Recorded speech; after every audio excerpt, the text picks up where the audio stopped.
My name's Mark Hughes. My interests are around managing change, particularly my research, scholarship and teaching all focus on managing change.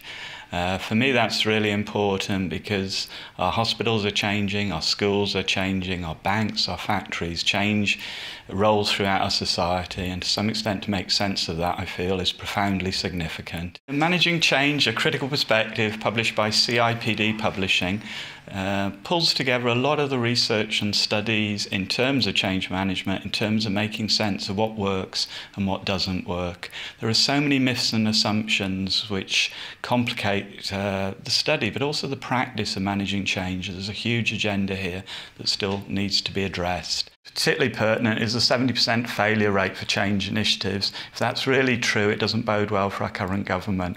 In terms of a lot of the literature, it talks about a 70% failure rate, and one of the things I've been doing over the last year is looking at the evidence to support that. And to give away the headline, the evidence doesn't exist, and that's an example of challenging a popular assumption that has a huge significance for the management of change, and that's the spirit of what I do. Employees are not necessarily the barriers to change. Most people will change, it's part of our lives.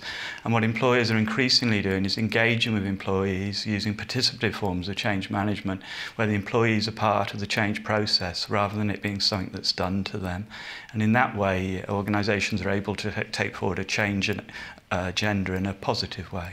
There's a raft of factors which have an impact, and again we need to understand them properly. The classic one is often seen as resistance, but often good people respond to change in what appear to be negative ways, but that's to do with ill-conceived change which isn't in the best interest of the organisation and the wider society.